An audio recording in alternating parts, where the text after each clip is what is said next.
నమస్తే, welcome to DNS. ముందుగా headlines. సుపరిపాలనలో తొలి అడుగు కార్యక్రమంలో భాగంగా 31, 36 డివిజన్లో పర్యటించిన ఎమ్మెల్యే బోండా ఉమ ఇచ్చిన హామీలను అమలు చేస్తూ జవాబుదారీతనంతో ముందుకు వెళ్తున్నామని వెల్లడి.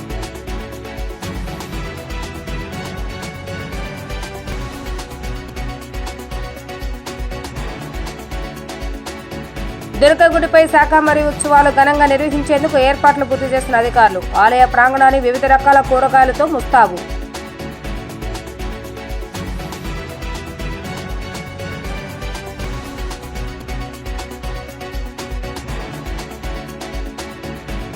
మాజీ సీఎం జగన్పై మండిపడ్డ టీడీపీ నేత దేవినేని ఉమ 5 ఏళ్ల వైసీపీ పాలనలో ఏమి చేశారో ప్రజలకు చెప్పాలని సూచన.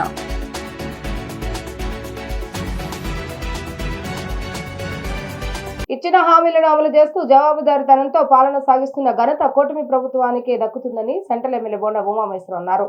కూటమి ప్రభుత్వం ఏడాది పాలన పట్ల ప్రజలంతా సంతోషంగా ఉన్నారని తెలిపారు.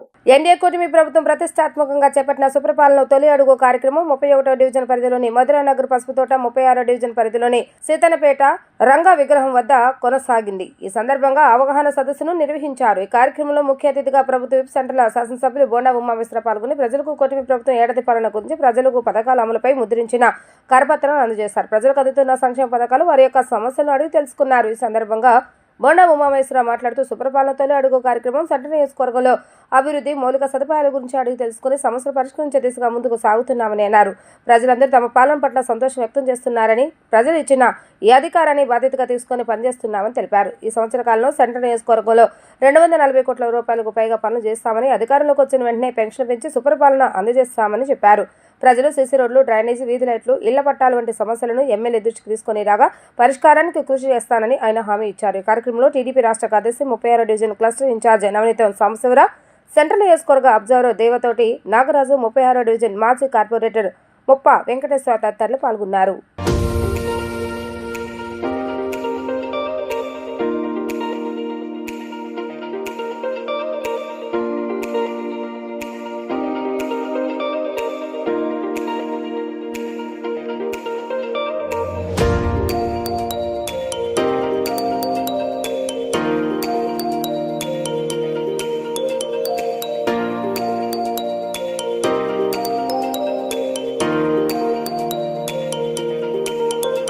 సుపరిపాలన తొలి అడుగు సెంట్రల్ నియోజకవర్గంలో గడప గడపకి ఏదైతే ముఖ్యమంత్రి గారు ఆదేశాలు ఇచ్చారో ఆ ఆదేశాల ప్రకారం సెంట్రల్ నియోజకవర్గంలో 21 డివిజన్లో 2,80,000 ఓటర్లని ప్రతి గడపకి వెళ్ళి కలిసి వాళ్ళ సమస్యలు ఏమైనా ఉన్నాయా, ఆ సమస్యలు పరిష్కరించడం, లేదంటే అభివృద్ధి ఏమన్నా కావాల్సిన రోడ్లు కానీ, డ్రైన్లు కానీ, వాటర్ కానీ, కమ్యూనిటీ హాల్స్ కానీ, ప్రైమరీ హెల్త్ కేర్ సెంటర్స్ కానీ ఏమన్నా అవసరం ఉందా అవి కూడా పరిశీలన చేయడం జరుగుతూ ఉంది. ఎక్కడికి వెళ్ళినా ప్రజలు సంతృప్తితో ఉన్నారు, ప్రజలు సంతోషం వ్యక్తం చేస్తూ ఉన్నారు. మేము ఏ ఆశతో మీకు ఓట్లేసి గెలిపించామో ఇవాళ ఆ ఆశయాలకు అనుగుణంగా ప్రభుత్వం పనిచేస్తుంది. అక్కడ చంద్రబాబు గారు కానీ, ఇక్కడ పార్లమెంట్ సభ్యులు శివనాథ్ చిన్ని కానీ, అలాగే ఎమ్మెల్యేగా నేను కానీ అందరం కూడా బాగుంది పరిపాలన అని చెప్పి చెప్పడం సంతోషం వ్యక్తం చేస్తుంది. ఈ రోజున మా తెలుగుదేశం పార్టీ అధినేత చంద్రబాబు నాయుడు గారు ఇచ్చిన ఆదేశాల మేరకు ప్రజాపాలన గురించి సెంట్రల్ కాన్స్టిట్యున్సీ ఎమ్మెల్యే గారు బోండా ఉమామహేశ్వరరావు ఈ రోజున సీతనపేట ఇంటింటికి తిరగడం జరిగింది. వాళ్ళ సమస్యలు ఏమైనా ఉన్నాయా, ఈ సంవత్సరంలో మనం కొత్తగా ఏమైనా సమస్యలు ఉన్నాయా, లేదంటే పెన్షన్లు ఉన్నాయా, వాళ్ళ సమస్యలు ఏంటనేది ప్రత్యక్షంగా ఎమ్మెల్యే గారు, తెలుగుదేశం పార్టీ కార్యకర్తలు, వార్డు ప్రెసిడెంట్ అందరూ కూడా కనుక్కొని వాటి సమస్యలు మేము తీరుస్తామని చెప్పేసి ఇంటింటికి ధైర్యంగా వెళ్ళి మేము ఈ సంవత్సరం పాటు మంచి పరిపాలన చేశాం, మీరు దాన్ని ఆశీర్వదించండి అని చెప్పి అడగడానికి మరొకసారి మళ్ళీ మా అధినేత చెప్పిన దాని ప్రకారం ప్రతి ఇంటికి మేము కార్యక్రమం వెళ్తున్నాము. వెళ్ళిన దాని ప్రకారం వాళ్ళ ప్రజల్లో ఎక్కడ అసంతృప్తి లేదు, అందరూ బాగున్నామని చెప్తున్నారు. ప్రతి వాళ్ళు కూడా అందరికీ అమ్మఒడి పడింది, పెన్షన్లు వస్తున్నాయి. 100లో ఇప్పుడు 100 ఇళ్ళు తిరిగితే ఒక్క ఇల్లు ఎక్కడన్నా 1 అర తప్ప అందరూ 99 మంది ప్రశాంతంగా ఉన్నాము, అందరం బాగున్నాము, మంచి పరిపాలన జరుగుతుంది, మా అందరికీ అమ్మఒడి పడింది, పెన్షన్లు వస్తున్నాయి, ఆరోగ్యశ్రీ, రేషన్ కార్డులు అన్నీ బాగున్నాయి అని చెప్పి అంటున్నారు. కోటి ఆశలతో ఆంధ్రప్రదేశ్లోని ప్రజానీకం గత సంవత్సరం క్రితం కూడా ఒక పరిపాలన పోయి మంచి పరిపాలన రావాలనే ఉద్దేశంతో ప్రతి వాళ్ళు కూడా కూటమి ప్రభుత్వానికి ఓటేసి ఇక్కడ సెంట్రల్ నియోజకవర్గంలో బోండా ఉమారి గారికి కూడా అత్యధిక మెజారిటీతో ఇక్కడున్న ప్రజలు గెలిపించుకోవడం జరిగింది. ఈ సందర్భంగా ఈ సంవత్సర కాలంలో ఇక్కడ కూటమి ప్రభుత్వం ఏమేమి చేసింది ప్రజలకి అని తెలియజేయడం కోసం ఒక ఎమ్మెల్యే గారు డైరెక్ట్గా వచ్చి ప్రజల్ని కలవటం, అదేవిధంగా ప్రతి కార్యకర్తలు కూడా ఆ కార్యక్రమంలో పాల్గొనడం, ప్రజలందరూ కూడా వారికి ఏ విధంగా మేము మద్దతు తెలియజేసాం, మా అవసరాలు ఏ విధంగా ప్రభుత్వం తీరుస్తుంది అని తెలియజేసే విధంగా ఇక్కడున్న ప్రజలు ప్రతి వాళ్ళు కూడా ఇంద్రకీలాద్రిపై కొలువు తీరిన శ్రీ దుర్గామల్లేశ్వర స్వామి వారి దేవస్థానంలో ఈ నెల 8వ తేదీ నుంచి 3 రోజుల పాటు జరగనున్నాయి.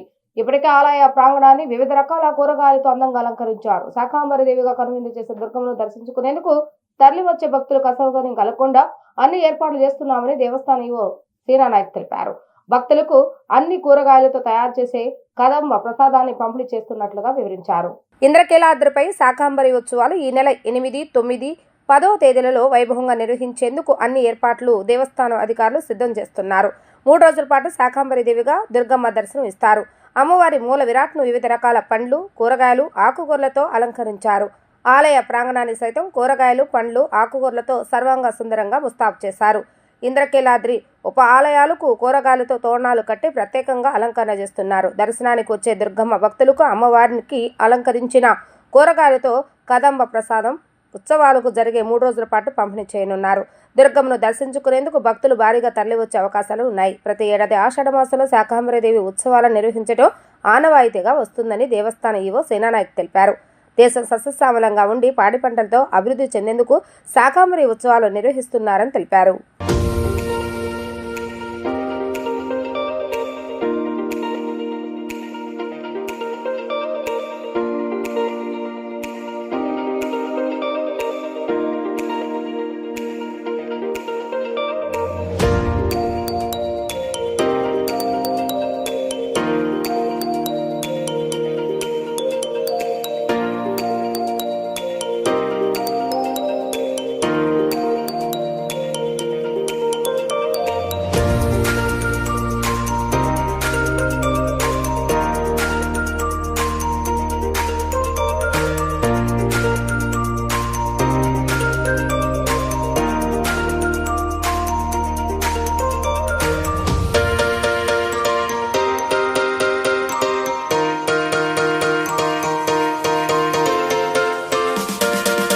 ఈరోజు శాకాంబరి ఉత్సవాలకు సంబంధించిన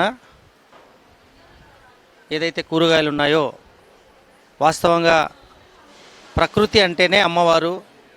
ప్రకృతి సిద్ధంగా పండిన ఈ కూరగాయలు ఏవైతే ఉన్నాయో, నిమ్మకాయలు కావచ్చు, కరివేపాకు, అరటిపళ్ళు, ఇవన్నీ కూడా సేవకుల యొక్క ఆధ్వర్యంలో మరియు అర్చకుల ఆధ్వర్యంలో, దేవాలయం సిబ్బంది వారి యొక్క ఆధ్వర్యంలో ఈరోజు శుభమని చెప్పేసి అమ్మవారిని పూజించి ఈ యొక్క అలంకరణ కార్యక్రమాన్ని మొదలు చేయడం జరిగింది.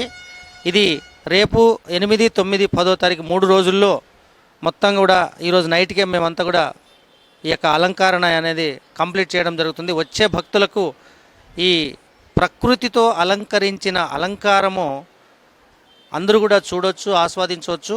ఈ యొక్క శాకాంబరి 3 రోజుల కార్యక్రమంలో అమ్మవారిని దర్శించుకోవడానికి ఎంతో దూరం నుంచి, సుదూర ప్రాంతాల నుంచి వచ్చే భక్తులందరికీ కూడా ఇక్కడ అన్ని కార్యక్రమాలు రెడీగా చేస్తున్నాము. అందరం కూడా కలిసికట్టుగా ఇక్కడ అన్ని కార్యక్రమాల్లో పాల్గొంటూ భక్తులకు సంతృప్తినిచ్చేటట్టు చేస్తున్నామని చెప్పేసి తెలియజేస్తున్నామని. చిల్లర రాజకీయాలు చేస్తే ప్రజలు తరిమి కొడతారని మాజీ ముఖ్యమంత్రి జగన్కి మాజీ మంత్రి దేవినేని ఉమా స్ట్రాంగ్ వార్నింగ్ ఇచ్చారు. 5 ఏళ్లు ఏం చేస్తారో జగన్ ప్రజలకు చెప్తే బాగుంటుందని చెప్పారు. గొల్లపూడి టీడీపీ కార్యాలయంలో మాజీ మంత్రి దేవినేని ఉమా మాట్లాడుతూ, జగన్ 5 ఏళ్లలో చేయని అభివృద్ధి కూటమి ప్రభుత్వంలో చంద్రబాబు నాయుడు ఏడాదిలోనే చేసి చూపించారని పేర్కొన్నారు. వేలిపై ఉన్న ముద్దాయి చట్టాలను కాపాడే వ్యవస్థలను బెదిరించేలా బరితెగింపు చర్యలకు పాల్పడుతున్నారని ఎద్దేవా చేశారు. పోలీసు న్యాయ వ్యవస్థలు ఛాలెంజ్ గా తీసుకుని జగన్ రెడ్డిపై ఉన్న కేసును త్వరితగతిన విచారించాలని కోరారు.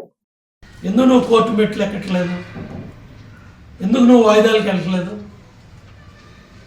ఇవన్నీ కూడా లీగల్ డిపార్ట్మెంట్ బాధ్యత తీసుకోవాలి. పోలీస్ యంత్రాంగం కూడా 2 డిపార్ట్మెంట్లు కోఆర్డినేట్ చేసుకొని పోలీస్ అండ్ లీగల్, ఇవాళ మేము కోర్టుకి వెళ్ళి నువ్వు పెట్టిన తప్పుడు కేసులు, అక్రమ కేసులు, అమరావతి రైతులు వెళ్తున్నారు, అమరావతి మహిళలు వెళ్తున్నారు, అమరావతి ప్రాంతంలో దెబ్బలు తిన్న 70 ఏళ్ళు 80 ఏళ్ళ ముసలాయన కోర్టుకు వెళ్తా ఉన్నాడు.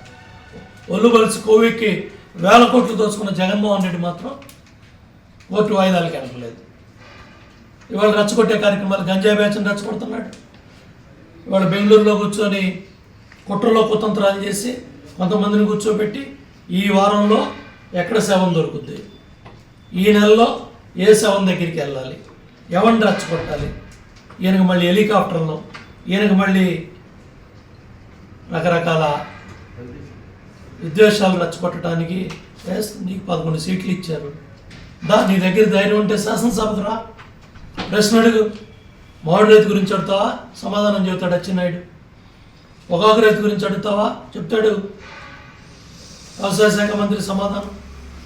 రా, మంచినీళ్ళ గురించి అడుగుతావా, పవన్ కళ్యాణ్ గారు డిప్యూటీ ముఖ్యమంత్రి సమాధానం చెబుతాడు. ఆ బొగ్గన రాజేంద్ర రెడ్డి పిచ్చివాగుడు అవుతున్నాడు, పిచ్చి మాటలు మాట్లాడుతూ ఉన్నాడు. రా, వచ్చి ప్రశ్నించు. కేశవ్ మాట్లాడతాడు, ఫైనాన్స్ మినిస్టర్. రా, దాన్ని సమాధానం చేయడానికి సిద్ధంగా ఉన్నారు. గంజాయి గురించి మాట్లాడతావా, హోమ్ మినిస్టర్ అనేది మాట్లాడుతుంది. సభకు రా, నీ దగ్గర ధైర్యం ఉంటేరా, జరుగుతుంది సభ జరుగుతుంది ఇంకో నెల 2 నెలల్లో. పేద బడుగు బలహీన వర్గాల కోసం ఎస్సీ ఎస్టీ బీసీ మైనార్టీ వర్గాలకు రాజకీయ అవకాశాల కోసం పెట్టిన పార్టీ తెలుగుదేశం పార్టీ అని ఆ పార్టీ నాయకుడు నాగుల మీరా అన్నారు. తనపై అసంతృప్తితోనే ప్రజలు కూటమికి ఓట్లు వేస్తారని జగన్మోహన్ రెడ్డి అనుకుంటున్నాడని, అసంతృప్తితో కాదు వద్దని ఓట్లు వేస్తారని చెప్పారు. భవిష్యత్తులో కూడా జగన్ వద్దనుకునేట్లుగా నేడు అమరావతికి 15,000 కోట్ల రూపాయలు తీసుకువచ్చామని, రైల్వే జోన్ తీసుకొచ్చామని, అమరావతి శరవేగంగా పూర్తిగా అభివృద్ధి కాబోతుందని, దీనివల్ల రాష్ట్ర ఆదాయం పెరుగుతుందని అన్నారు. విజయవాడ పశ్చిమ నియోజకవర్గం 49వ డివిజన్లో టీడీపీ అధ్యక్షుడు బడుగు వెంకన్న ఆధ్వర్యంలో సుపరిపాలనలో తొలి అడుగు కార్యక్రమాన్ని నిర్వహించారు. ఈ కార్యక్రమంలో టీడీపీ నాయకులు నాగుల మీరా పాల్గొన్నారు. బడుగు వెంకన్న పార్టీ శ్రేణులతో కలిసి నాగుల మీరా ఇంటింటికి వెళ్లి ప్రభుత్వం అందిస్తున్న సంక్షేమ పథకాలు వివరిస్తూ కరపత్రాలను పంపిణీ చేస్తారు. ప్రభుత్వ పథకాలు అందుతున్నవి లేనిది అడిగి తెలుసుకున్నారు. ఈ సందర్భంగా ఆయన మాట్లాడుతూ సుపరిపాలన తొలి అడుగు కార్యక్రమంలో భాగంగా ప్రతి ఇంటికి వెళ్లి పలకరిస్తున్నామని, గతంలో కంటే పాలన చాలా బాగుందని ప్రజలు చెప్తున్నారన్నారు. ప్రతి ఇంట్లో ప్రభుత్వ పథకం ఏదో ఒకటి లభిస్తూనే ఉందన్నారు. రాష్ట్రంలో 10 లక్షల కోట్ల రూపాయల అప్పులు ఉన్నా, కష్టాల్లో ఉన్నా ఎన్నికల ముందు ఇచ్చిన సూపర్ 6లో 5 దాదాపు అమలు చేస్తామని చెప్పారు. చంద్రబాబు నాయుడు లక్ష్యం ఒకటేనని, సంపద సృష్టించడం అని, ఆ సంపద ద్వారా పేద బడుగు బలహీన వర్గాలకు ఉపాధి కలగాలని, మెరుగైన సదుపాయాలు కల్పించాలన్న లక్ష్యంతో పనిచేస్తున్నామని అన్నారు. డివిజన్ అధ్యక్షుడు బడుగు వెంకన్న మాట్లాడుతూ సీఎం చంద్రబాబు నాయుడు ఆదేశాల మేరకు ఎంపీ కేశవ శివనాథ్ ఆశీస్సులతో నాగుల మీరా ఆధ్వర్యంలో 49వ డివిజన్లో డోర్ టు డోర్ క్యాంపెయిన్ నిర్వహిస్తున్నామని అన్నారు. ప్రతి ఇంటికి వెళ్లి సమస్యలను తెలుసుకుని వాటి పరిష్కారానికి చర్యలు తీసుకున్నట్లుగా చెప్పారు. సూపర్ 6 పథకాలు కూడా ప్రతి ఒక్కరికి అందాయా లేదా అని తెలుసుకుని ప్రభుత్వం అందిస్తున్న సంక్షేమ పథకాల అభివృద్ధి కార్యక్రమాలను వివరిస్తున్నట్లుగా తెలిపారు. సుపరిపాలన తొలి అడుగు కార్యక్రమాన్ని నారా చంద్రబాబు నాయుడు గారు పిలుపు మేరకు ఈరోజు 175 నియోజకవర్గాల్లో కూడా ప్రతి ఇంటికి వెళ్ళి మనం ఈ సంవత్సర కాలంలో ఏం చేశాం, భవిష్యత్తులో ఏం చేయబోతున్నాం అనేది ప్రజలకు చెప్పడంతో పాటు వాళ్ళకున్నటువంటి సమస్యలను కూడా అడిగి తెలుసుకొని పరిష్కరించేటువంటి దిశగా ఈరోజు ఇంటింటికి తిరుగుతున్నాం. ఏదో ఇంటింటికి తెలుగుదేశం కాదు, ఆ ఇంటి వాళ్ళను పలకరించటం, ఆ ఇంటిని జియో ట్యాగింగ్ చేయటం, అది రాష్ట్ర పార్టీ ఆఫీసుకు పంపిస్తే అది ప్రభుత్వానికి పంపించి ఆ సమస్యను ప్రభుత్వం దృష్టికి తీసుకెళ్తే వాళ్ళు పరిష్కరించే దిశగా ప్రణాళికలు సిద్ధం చేస్తూ ఉన్నారు. ఇవాళ సంవత్సర కాలంలో మరి ఏదైతే ప్రజలు ఆకాంక్షించారో, చంద్రబాబు నాయుడు గారు అయితేనే ఈ పరిశ్రమలు లేనటువంటి రాష్ట్రంగా తయారు చేశాడు జగన్ రెడ్డి, ఉద్యోగాలు లేని రాష్ట్రంగా తయారు చేశాడు, స్వేచ్ఛ లేనటువంటి పరిపాలన జరుగుతూ ఉంది, నిర్బంధమైన పరిపాలన జరుగుతూ ఉంది. వీటన్నిటికీ విముక్తి కలగాలంటే నారా చంద్రబాబు గారి నాయకత్వం అవసరం అనేటువంటి ఆకాంక్షతో చరిత్రలో ఎప్పుడూ లేని విధంగా 164 సీట్లు ఇచ్చారు. ఇవాళ వైసీపీ అనేక రకాలుగా మాట్లాడుతూ ఉంది. ఇప్పుడు మేము ఏ ఇంటికి వెళ్ళినా ప్రజలు చాలా స్వచ్ఛందంగా గతం కంటే చాలా బాగుంది పాలన అని చెప్తా ఉన్నారు. ప్రతి ఇంట్లో ప్రభుత్వ పథకం ఏదో ఒకటి అందుతూ ఉంది. వైసీపీ ప్రభుత్వ హయాంలో ఏర్పాటు చేసిన 17 వైద్య కళాశాలలను ప్రైవేటు భాగస్వామ్యానికి ఇవ్వాలని నిర్ణయాన్ని ఉపసంహరించుకోవాలని డిమాండ్ చేస్తూ నగరంలోని ఎన్టీఆర్ హెల్త్ యూనివర్సిటీ వద్ద వైఎస్ఆర్సీపీ విద్యార్థి విభాగం నిరసన కార్యక్రమాన్ని చేపట్టారు. విద్యార్థి విభాగం రాష్ట్ర అధ్యక్షులు పానుగంటి చైతన్య, రాష్ట్ర వర్కింగ్ ప్రెసిడెంట్ ఏ రవిచంద్ర మాట్లాడుతూ పేద ప్రతిభావంతులైన విద్యార్థులకు వైద్య విద్యను ఉచితంగా అందించాలన్న సంకల్పంతో మాజీ సీఎం జగన్మోహన్ రెడ్డి రాష్ట్రంలో 17 ప్రభుత్వ వైద్య కళాశాలను ఏర్పాటు చేస్తారని అన్నారు. కూటమి ప్రభుత్వం అధికారంలోకి వచ్చిన తర్వాత 17 వైద్య కళాశాలలను ప్రైవేటు భాగస్వామ్యానికి ఇవ్వాలని నిర్ణయించడం దుర్మార్గమన్నారు. జగన్ ప్రభుత్వ హయాంలో ఏలూరు, విజయనగరం, మచిలీపట్నం, నంద్యాల, రాజమండ్రి వైద్య కళాశాలలకి 150 సీట్లు చొప్పున మొత్తం 750 సీట్లు వచ్చాయన్నారు. మిగిలిన వైద్య కళాశాలలకి సీట్లు ఎన్ఎంసీ ద్వారా అనుమతులు వచ్చే సమయానికి ప్రభుత్వం మారిందని తెలిపారు. పులివెందుల, పాడేరు, మార్కాపురం, ఆదోని, మదనపల్లి వైద్య కళాశాలలకి మరో 750 సీట్లు అందుబాటులోకి వచ్చేవని అన్నారు. కానీ సీఎం చంద్రబాబు నాయుడు పాడేరు వైద్య కళాశాలని 50 సీట్లకు మాత్రమే పరిమితం చేశారని తెలిపారు. ఎన్ఎంసీ మంజూరు చేసిన 50 సీట్లు వద్దంటూ చంద్రబాబు నాయుడు లేఖ రాసి పేద విద్యార్థులకు ద్రోహం చేశారని అన్నారు. ప్రభుత్వ వైద్య కళాశాలను ప్రైవేటు భాగస్వామ్యంతో నిర్వహించాలన్న కూటమి ప్రభుత్వ నిర్ణయాన్ని ఉపసంహరించుకోవాలని, లేని పక్షంలో మా ఉద్యమాన్ని తీవ్రతరం చేస్తామని హెచ్చరించారు.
ఈరోజు చంద్రబాబు నాయుడు గారు కూటమి ప్రభుత్వ అధికారంలోకి వచ్చిన తర్వాత సంవత్సరం అవుతుంటే ప్రభుత్వ కాలేజీలన్నీ రద్దు చేసి ప్రైవేటీకరణ చేస్తున్న అంశం మనం అందరూ చూస్తా ఉన్నాం. ఇది సరైన పద్ధతి కాదని చెప్పి చంద్రబాబు నాయుడు తెలియజేస్తా ఉన్నా. అంతేకాదు గత 13 నెలలుగా ఇక్కడేమో వైద్య విద్య చదవాలంటే సీట్లు ఉండవు. అందుకని విదేశాల్లోకి వెళ్ళి వైద్య విద్య చదువుకున్నామని వెళ్తే ఎంబీబీఎస్ పూర్తి చేసుకుని ఇక్కడికి వస్తే ఎఫ్ఎంజీ ఎగ్జామ్ రాసి వస్తారు. ఆ తర్వాత ఎన్ఎంఈసీకి వెళ్ళి సర్టిఫికేట్ వెరిఫికేషన్ చేసి 1 ఇయర్ పాటు ఇంటర్న్షిప్ చేసిన తర్వాత ఈరోజు అధికారులందరూ కూడా 1 ఇయర్ కాదు 2 ఇయర్స్ చేయాలని చెప్తా ఉన్నారు. పాపం పిల్లలు ఏం చేయాలో అర్థం కాని పరిస్థితి. ఎక్కడి నుంచో అన్ని జిల్లాల నుంచి వచ్చిన పరిస్థితి. వాళ్ళ హక్కులు వాళ్ళు అడుగుతూ ఉంటే పోలీసులు ఎంత దారుణంగా కాళ్ళతో కొట్టి హింసించారు. గత జగన్మోహన్ రెడ్డి గారి ప్రభుత్వంలో ఏర్పాటు చేసిన 17 ప్రభుత్వ వైద్య కళాశాలని ప్రైవేటు భాగస్వామ్యంతో నిర్వహించాలన్న కూటమి ప్రభుత్వ నిర్ణయాన్ని తక్షణమే ఉపసంహరించుకోవాలి. ప్రభుత్వ రంగంలోనే వైద్య కళాశాలను నిర్వహించాలని డిమాండ్ చేస్తూ ఈరోజు వైఎస్ఆర్ కాంగ్రెస్ పార్టీ విద్యార్థి విభాగం ఆధ్వర్యంలో ఎన్టీఆర్ హెల్త్ యూనివర్సిటీ ముందు ధర్నా నిర్వహించాం. ఈ రాష్ట్ర ప్రభుత్వం ప్రైవేట్ కార్పొరేట్లకి అనుకూలంగా వ్యవహరిస్తూ ఉంది. జగన్ గారు పేదలకు, ప్రతిభావంతులకు వైద్య విద్య కావాలని 17 ప్రభుత్వ వైద్య కళాశాలను ఏర్పాటు చేస్తే ఈ ప్రభుత్వం వచ్చిన తర్వాత వాటిని ప్రైవేట్ పరం మీరు ఎందుకు చేస్తున్నారు?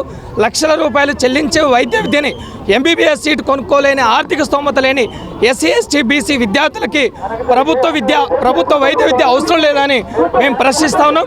2023-24లో జగన్ గారు 5 ప్రభుత్వ వైద్య కళాశాలను ఏర్పాటు చేశారు. ఒక్కో వైద్య కళాశాలలో 750 మొత్తం 750 మెడికల్ సీట్లు వచ్చాయి. ఈరోజు వైద్య ఆరోగ్య శాఖ మంత్రి గారు మా జిల్లా వాడే, ఆయన నెల్లూరు నుంచి వచ్చి ధర్మవరంలో నిలబడితే ఆయన గెలిపించిన ప్రజలకు అందుబాటులో లేకోకుండా, అదేవిధంగా అతనికి అవకాశం ఇచ్చినటువంటి వైద్య శాఖ మంత్రి పదవికి వన్నె తీసుకొచ్చే విధంగా పనిచేస్తాడని చెప్పేసి అందరూ ఆశిస్తే ఆయన గాలికి వదిలేసిన పరిస్థితి ఉంది. ఆయన మా జిల్లాలో మరీ ముఖ్యంగా మా ధర్మవరంలో ఆయన ఏమంటున్నారంటే రీల్స్ శాఖ మంత్రి అంటున్నారు. వందే భారత్ ఎక్కుతాడు, ముందర ఒక సీటు ఖాళీగా ఉండాలా, దాంట్లో ల్యాప్టాప్ ఉండాలా, 30 సెకండ్ల వీడియో ఉండాలా. ఇవి తప్ప ఎక్కడన్నా విద్యార్థుల సమస్యలు మీరు ఏదైతే ఫారెన్ గ్రాడ్యుయేట్లకు సంబంధించిన పిఆర్ల గురించి ఆలోచన చేశారా? రాష్ట్రంలోని అధికార కూటమి ప్రభుత్వంపై కాంగ్రెస్ పార్టీ సీనియర్ నేత మాజీ మంత్రి చింతామోహన్ తీవ్ర విమర్శలు గుప్పించారు. రాష్ట్రంలో ప్రజాస్వామ్యం కరువైందని, ఇచ్చిన హామీలను పథకాలను అమలు చేయడంలో కూటమి ప్రభుత్వం పూర్తిగా విఫలమైందని అన్నారు. కాంగ్రెస్ ప్రభుత్వ హయాంలో ఇచ్చిన పథకాలని పేరు మార్చి అవి కూడా పూర్తిగా ఇవ్వకుండా కూటమి ప్రభుత్వం ప్రజలను మోసం చేస్తుందని ఆరోపించారు. గాంధీనగర్లోని ప్రెస్ క్లబ్ నందు నిర్వహించిన మీడియా సమావేశంలో మాజీ మంత్రి చింతామోహన్ మాట్లాడారు.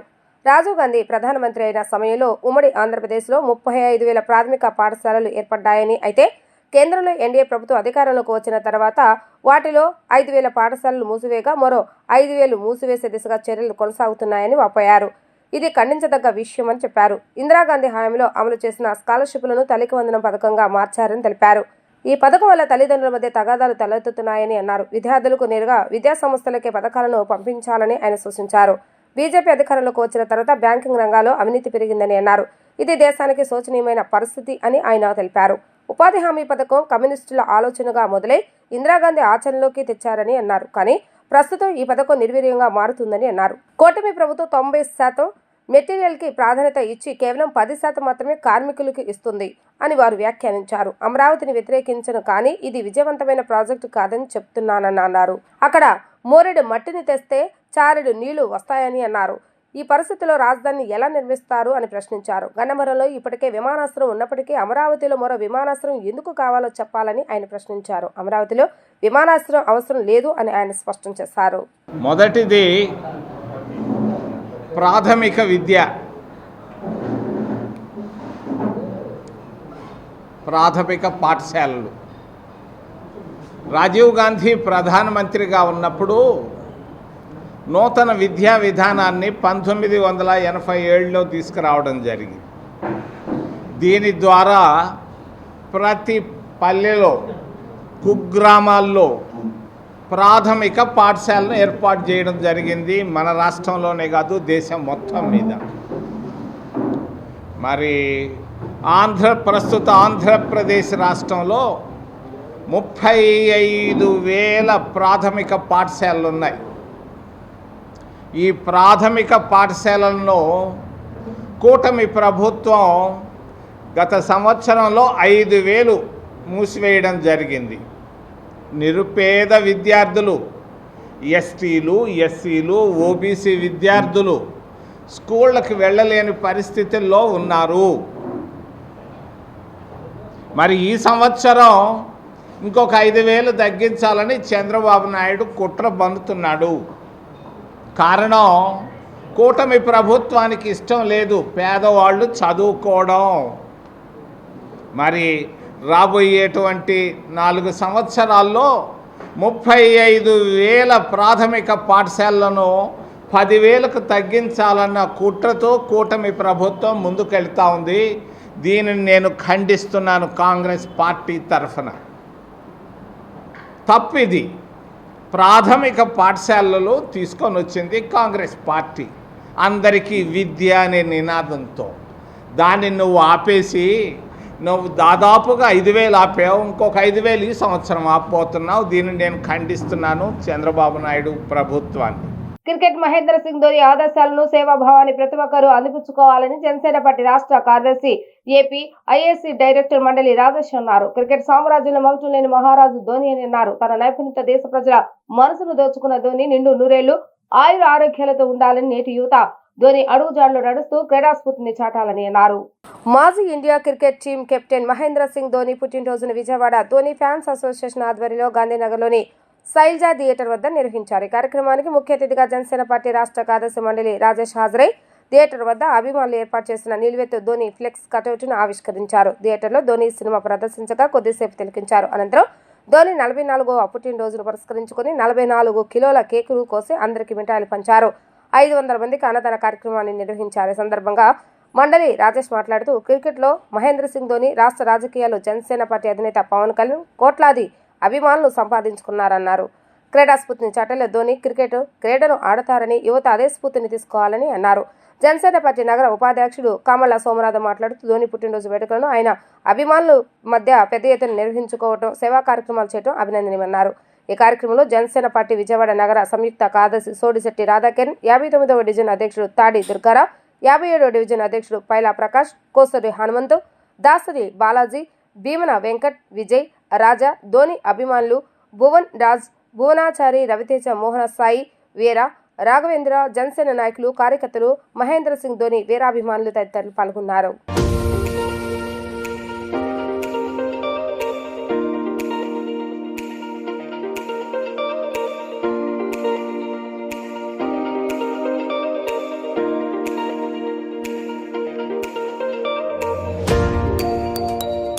ప్రముఖ క్రీడాకారుడు, ప్రపంచ క్రికెట్లోనే దిగ్గజం శ్రీ మహేంద్ర సింగ్ ధోని గారి జన్మదినాన్ని పురస్కరించుకుని విజయవాడ ధోని ఫ్యాన్స్ అసోసియేషన్లో ఆధ్వర్యంలో ఈరోజు ధోని గారి బర్త్డే సెలబ్రేషన్స్ చాలా గ్రాండ్గా నిర్వహించడం జరిగింది.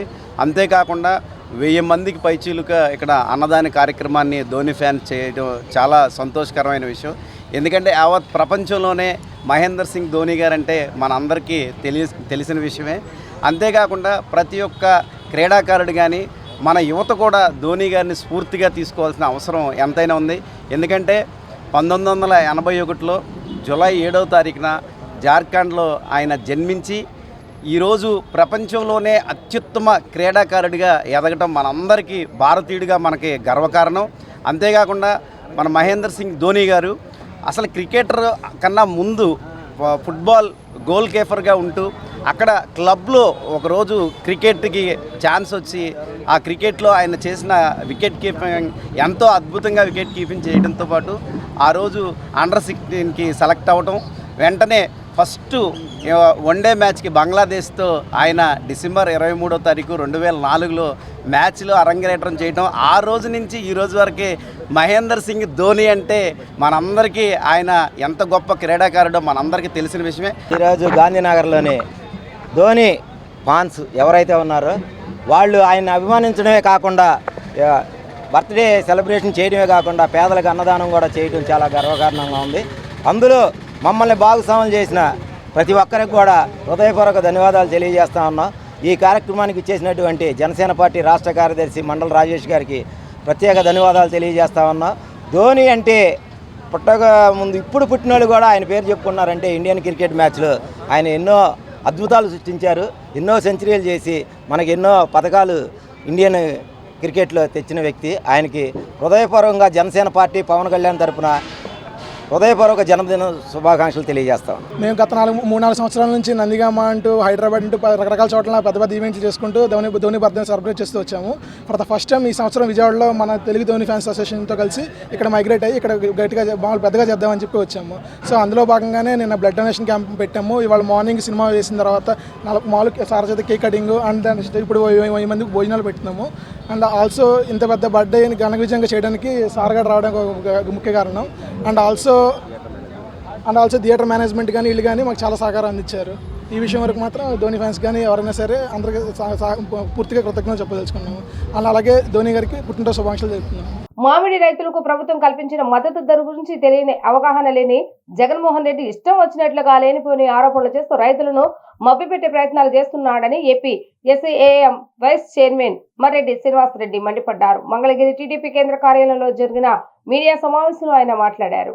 చిత్తూరు, తిరుపతి మరియు అన్నమయ్య జిల్లాలో ప్రధానంగా సాగు చేయబడే తోతాపురి మామిడి రకంపై చర్చ జరిగిందని, ఈ రకం మామిడి సుమారు 80,000 హెక్టార్లు పండించబడుతుందన్నారు. ఈ పంట దిగుబడి వాతావరణం మరియు ప్రకృతి పరిస్థితులపై ఆధారపడి ఉంటుంది. ఒక సంవత్సరం ఎక్కువ దిగుబడి వస్తే మరో సంవత్సరం తక్కువ దిగుబడి వస్తుంది. గత సంవత్సరం 2.5 లక్షల టన్నులు దిగుబడి వచ్చింది. కానీ ఈ సంవత్సరం ఉద్యానవన శాఖ గణాంకాల ప్రకారం 6.7 లక్షల టన్నుల దిగుబడి అంచనా వేయబడిందని ఆయన అన్నారు. కూటమి ప్రభుత్వం మామిడి రైతులకు మద్దతు ఇవ్వడానికి అనేక చర్యలు చేపట్టిందని, తోతాపురి మామిడి కిలో 12 రూపాయల ధరకు కొనుగోలు చేయాలని నిర్ణయించామని చెప్పారు. ఈరోజు రాష్ట్రంలో ప్రధానమైనటువంటి చర్చ కింద రాయలసీమ, అందులో ప్రధానంగా చిత్తూరు, తిరుపతి, అన్నమయ్య జిల్లాల్లో ఉన్నటువంటి ఈ జ్యూస్ వెరైటీ, పల్ప్ వెరైటీ ఏదైతే ఉందో తోతాపురి మామిడి పంటకు సంబంధించినటువంటి చర్చ ప్రధానంగా జరుగుతూ ఉంది. ఇందులో వాస్తవాలు, వక్రీకరణలు ఈ రెండింటి మధ్య రైతాంగాన్ని, ప్రజానీకాన్ని అయోమయానికి గురి చేయాలి, ఒక తొక్కిసలాట క్రియేట్ చేయాలి, అందులో నుంచి పైచాచిక ఆనందాన్ని పొందాలి అనేటువంటి తలంపుతోటి ఈరోజు విపక్ష నాయకుడిగా ఉన్నటువంటి 2019 నుంచి 24 వరకు ఈ రాష్ట్రంలో అధికారాన్ని చలాయించినటువంటి ముఖ్యమంత్రిగా ఉన్నటువంటి వైఎస్ జగన్మోహన్ రెడ్డి గారు తన సహజ సిద్ధమైనటువంటి విధ్వంసకర ఆలోచనలతోటి విద్వేషాలు రెచ్చగొడుతూ పబ్బం గడుపుకునేటువంటి లేదా తను లబ్ధి పొందేటువంటి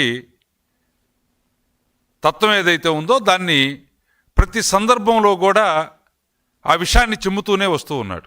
జూనియర్ ఛాంబర్ ఇంటర్నేషనల్ నాయకత్వ లక్షణాలను పెంపొందించే విధంగా సమాజాన్ని మోటివేట్ చేయడమే లక్ష్యంగా పనిచేస్తుందని జేసీఐ ఇండియా జాతీయ అధ్యక్షులు అంకుర్ జుంజువన్వాలా అన్నారు. సోమవారం పోరంకిలోని సుప్రీం ఎక్స్పెన్ ఫర్నిచర్ కార్యాలయంలో ఏర్పాటు చేసిన సమావేశంలో ఆయన మాట్లాడారు. ఇందులోని సభ్యులకు వ్యక్తిత్వ వికాసం, సామాజిక బాధ్యతతో వ్యాపారపరంగా మోటివేట్ చేయడం జరుగుతుందని అన్నారు. దాదాపు 130 దేశాలు 2 లక్షల మంది సభ్యులు ఉన్నారని అన్నారు. స్థానిక వ్యాపారాలను ప్రోత్సహించడమే కాకుండా జేసీఐ గురించి ప్రజలకు అవగాహన పెంచే ప్రయత్నం జరిగిందని అన్నారు. అనంతరం హార్ట్ ఎన్లార్జ్మెంట్ వ్యాధితో బాధపడుతున్న చిన్నారి అన్వితకు త్వరితగతిన హృదయ మార్పిడి శస్త్రచికిత్స అవసరం ఉండటంతో 55 లక్షల ఖర్చుతో చికిత్స అవసరమని డాక్టర్లు సూచించారు. దీన్ని దృష్టిలో ఉంచుకొని జేసీఐ విజయవాడ సుప్రీం తరపున 50,000 రూపాయల ఆర్థిక సహాయాన్ని సమీకరించి జేసీఐ నేషనల్ ప్రెసిడెంట్ అంకుర్ జుంజువన్వాలా చేతుల మీదుగా అన్వితకు చెక్కును అందజేయడం జరిగింది. ఇది జేసీఐ యొక్క మానవతా హృదయానికి నిదర్శనంగా నిలిచింది. ఈ కార్యక్రమంలో JCI zone president JFS Bharat Kumar, zone vice president JC Aravind కూడా పాల్గొని తమ ఆశయాలను పంచుకున్నారు. అనంతరం నేషనల్ ప్రెసిడెంట్ కి సత్కారం జరగగా ఆయన జేసీఐ సభ్యులను, నాయకత్వం మరియు సేవా దిశగా సభ్యులను ఉద్దేశించి మాట్లాడారు. ఈ కార్యక్రమాన్ని జేసీఐ విజయవాడ సుప్రీం అధ్యక్షులు జేసీ హెచ్జిఎఫ్ రాజేష్ చక్క, కార్యదర్శి జేఎఫ్ఎం తేజ, కోశాధికారి JFM Nagidi, Mahesh, project chairman JFM Vishnu Raju తదితరులు పాల్గొన్నారు.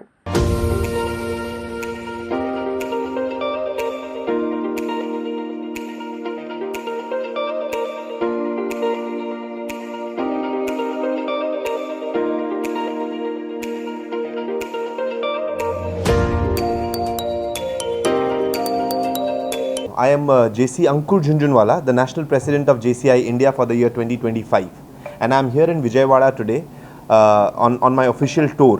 I am in fact touring Telangana and Andhra Pradesh over the last week, and I will be doing so in the next few days also. During my tour, I am meeting my members, the members of JCI India who are here present in the state, and trying to gauge as to what are the JCI activities that are happening here. How are we able to create positive impact in the society? What is it that we are doing, and what is it that we can do going forward? In the course of my meetings, I have realized that we have a very, very strong and fantastic JCI movement here. We have between the two states, we have more than, I think, 5,000 members, JCI members who are here, and all of them are constantly and consistently working for the society. Presently, I am here in Vijayawada, which is a part of Zone 26 of JCI India. We have divided JCI India into 28 zones, and this is Zone 26 of JCI India. With me is the Zone President, JC Bharat. And in Vijayawada also, I can see that JCI members are actively engaged in providing sustainable solutions to the society that they are living in. ఈ రోజు junior chamber international JCI Vijayawada supreme అనే ఒక local ఆర్గనైజేషన్లో మేము అందరం ఈ press meet చేస్తున్నాము. ఈరోజు మా స్పెషల్ ఏంటంటే మా నేషనల్ ప్రెసిడెంట్, మా జాతీయ నాయకుడు మాతో పాటు ఉన్నారు, అంకుర్ జుంజున్వాలా సార్. ఈరోజు స్పెషల్గా ఏంటంటే మేము ఫోకస్ చేసింది ఏంటంటే జూనియర్ ఛాంబర్ అనే ఆర్గనైజేషన్ సెల్ఫ్ డెవలప్మెంట్ ఆర్గనైజేషన్, అలానే గ్రోత్ పరంగా కానీ మన ట్రైనింగ్లో కానీ వ్యక్తిత్వ వికాసంగా కానీ చాలా హెల్ప్ఫుల్ అవుతుంది ప్రతి పర్సన్కి. అలానే ఒక సొసైటీకి ఒక సర్వీస్ చేయాలనుకున్న ఒక లీడర్ కావాలన్నా జేసీఐ చాలా ఈజీగా జేసీ మెంబర్స్ని జేసీఐ మెంబర్స్ మోటివేట్ అవుతారు, సొసైటీకి కావాల్సిన విధంగా సపోర్ట్ చేస్తారు. ఎందుకంటే రీసెంట్గా ఒక 2 days బ్యాక్ అనుకోకుండా ఒక హార్ట్ సంబంధించిన ఒక పాపకి హార్ట్ సర్జరీ అరేంజ్మెంట్ చేయాల్సి వచ్చి మా జేసీ మెంబర్స్కి ఇన్ఫర్మేషన్ వచ్చింది. వితిన్ స్పాట్లో 2 daysలో చాలా షార్ట్ టైంలో విజయవాడ సుప్రీం రాజేష్ అండ్ వాళ్ళ టీం అందరూ కలిపి 55,000 రూపీస్ పులప్ చేసి ఆ ఫ్యామిలీకి సపోర్ట్ చేస్తున్నారు. మున్సిపల్ ఇంజనీరింగ్ కార్మికుల సమస్యలు పరిష్కరించకపోతే ఈ నెల 12 నుంచి ఆందోళన ఉధృతం చేస్తామని సిఐటి అనుబంధ Vijayawada municipal park workers employees federation ప్రధాన కార్యదర్శి ఉమామేశ్వర స్పష్టం చేశారు. జీవో 36 ప్రకారం కార్మికులకు 21,000 రూపాయల వేతనం చెల్లించాలని ఆయన డిమాండ్ చేశారు. కార్మికుల సమ్మె ఉధృత రూపం దాల్చితే జరిగే పరిణామాలకు ప్రభుత్వం బాధ్యత వహించవలసి ఉంటుందని ఆయన హెచ్చరించారు. మున్సిపల్ ఇంజనీరింగ్ కార్మికుల సమస్యల పరిష్కారం కోరుతూ చేపట్టిన ఆందోళనలో భాగంగా ధర్నా చౌక్ వద్ద మానవహారంగా ఏర్పడి నిరసన తెలియజేశారు. ఈ కార్యక్రమానికి సిఐటి నాయకుడు ఉమామేశ్వర, సిపిఎం రాష్ట్ర కమిటీ సభ్యులు దోనేపూడి కాశీనాథ్ నేతృత్వం వహించారు. ఈ సందర్భంగా వారు మాట్లాడుతూ ప్రభుత్వం కార్మికుల పొట్టకొడుతుందని మండిపడ్డారు. ప్రజాప్రతినిధులకు వినతి పత్రాలు ఇచ్చామని, అధికారులను కలిసి విన్నవించామని, సమస్యల పరిష్కారం పట్ల వారు ఉదాసీన వైఖరి అవలంబిస్తున్నారని మండిపడ్డారు. కార్మికుల సమస్యలు పరిష్కరించని పక్షంలో 11న అర్ధనగ్న ప్రదర్శనలు, 12వ తేదీన పారిశుద్ధ కార్మికులను కలుపుకొని నిరావధిక సమ్మెకు దిగుతామని హెచ్చరించారు. కార్మికుల సమ్మె వల్ల జరిగే పరిణామాలకు ప్రభుత్వమే బాధ్యత వహించవలసి వస్తుందని హెచ్చరించారు. కార్మికుల సమ్మె వల్ల ఇంటింటికి తిరుగుతున్న టీడీపీ నేతలు, ప్రజాప్రతినిధులను ప్రజలు నిలదీసే పరిస్థితి వస్తుందని స్పష్టం చేశారు. ఇప్పటికైనా ప్రభుత్వం స్పందించి మున్సిపల్ కార్మికుల సమస్యలు పరిష్కరించాలని, వారికి జీవో ప్రకారం జీతాలు చెల్లించాలని డిమాండ్ చేశారు. విజయవాడలో ఈరోజు 13వ రోజుకి సమ్మె చేరింది. రాష్ట్ర వ్యాప్తంగా మున్సిపల్ ఇంజనీరింగ్ కార్మికుల పోరాటం ఉధృతమైంది. మానవహారాలు ఈరోజు అన్ని చోట్ల ఏర్పాటు చేశారు. రాష్ట్ర ప్రభుత్వం నేలమేషాలు లెక్కిస్తూ ఉంది. ఇంజనీరింగ్ కార్మికులకి గత 7 ఏళ్లుగా అన్యాయం జరుగుతూ ఉంది. నైపుణ్యానికి తగిన విధంగా జీతాలు చెల్లించట్లేదు. కేటగిరీలు నిర్వహించడంలో అన్యాయం జరిగింది. దీన్ని సరిదిద్దమని చెప్పి గత 7 సంవత్సరాలుగా సిఐటి అనుబంధ సంఘం ప్రభుత్వాల మీద ఒత్తిడి తీసుకొస్తా ఉంది. ప్రభుత్వాలు మాత్రం దోబూసులాడుతున్నాయి. పారిశుద్ధ్య కార్మికులు, ఇంజనీరింగ్ కార్మికుల మధ్య విభజన తీసుకొచ్చి అడ్డుగోడ కట్టి ఇంజనీరింగ్ కార్మికులకు అన్యాయం చేస్తున్నారు. ఎప్పటికైనా రాష్ట్ర ప్రభుత్వం వెంటనే స్పందించాలి. ఇంజనీరింగ్ కార్మికుల జీతాల్ని 36 జీవో ప్రకారం పెంచాలి. 7 ఏళ్ల క్రితం జరిగినటువంటి కేటగిరీల నిర్ణయాలు, వాటర్ పంప్ ఆపరేటర్ కానీ, బోర్ మెకానిక్ కానీ, లేకపోతే వాల్వ్ ఆపరేటర్, వీళ్ళందరికీ అన్యాయం జరిగింది. స్కిల్డ్ జీతాలు ఇవ్వాల్సింది అన్స్కిల్డ్ జీతాలు ఇస్తున్నారు. మిగిలిన వాళ్ళకి స్కిల్డ్ జీతాలు ఇవ్వాలి, కానీ వాళ్ళకి సెమీ స్కిల్డ్ జీతాలు ఇస్తున్నారు. కార్మికుల సమ్మె ఈ రోజుకి 13వ రోజుకి చేరింది. ఈ 13వ రోజుకి చేరినటువంటి సమ్మెకి ఇంకా టైం, మేము పెట్టినటువంటి టైం అయితే ఇంకా 2 రోజులు. ప్రభుత్వం ఇచ్చినటువంటి సమయం అయిపోయింది. రేపుతో లేదు, రేపు సాయంత్రం లేకపోతే ఎల్లుండి మార్నింగ్ కల్లా తీర్లు గుండారం పడ్డట్టుగా సమస్య పరిష్కారానికి కూరుకోవాలి. అలా కూరుకోకుండా ఆస్కారం చేసేటువంటి పరిస్థితి వచ్చి ఏ రకమైనటువంటి పద్ధతుల్లోనూ డిలే చేద్దామని చెప్పని డిలే ప్రాసెస్ కనుక చేసేటువంటి పరిస్థితి ఏర్పడితే 12వ తేదీ అర్ధరాత్రి నుండి రాష్ట్ర వ్యాప్తంగా నిరవధిక సమ్మె జరగబోతూ ఉంది. ఇందులో మున్సిపల్ రంగం యావత్తు కూడా కదిలి పారిశుద్ధ్య కార్మికులు, ఇంజనీరింగ్ కార్మికులు, డ్రైనేజ్ కార్మికులు, స్ట్రీట్ లైటింగ్, టౌన్ చైర్మన్లు, డేటా ఆపరేటర్స్, మొత్తం ఏ ఒక్కడో కూడా మున్సిపల్ ఆఫీస్కి తాళా వేసుకోవడం తప్ప ఇంకా వేరే రకమైనటువంటి పద్ధతుల్లో ఉండదు. డ్రైవర్లు, ట్రైనర్లు మొత్తం అందరూ ఈ సమ్మెలో పాల్గొనబోతారు. వార్తలు ముగించే ముందు హెడ్లైన్స్ మరొకసారి. సుపరిపాలనలో తొలి అడుగు కార్యక్రమంలో భాగంగా 31, 36 డివిజన్లో పర్యటించిన ఎమ్మెల్యే బోండా ఉమ, ఇచ్చిన హామీలను అమలు చేస్తూ జవాబుదారీతనంతో ముందుకు వెళ్తున్నామని వెల్లడి.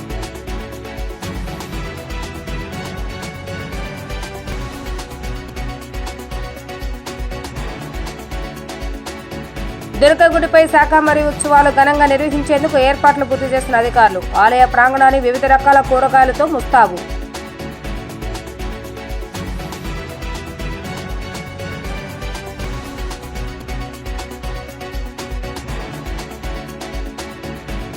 మాజీ సీఎం జగన్పై మండిపడ్డ టీడీపీ నేత దేవినేని ఉమ, 5 ఏళ్ల వైసీపీ పాలనలో ఏమి చేశారో ప్రజలకు చెప్పాలని సూచన.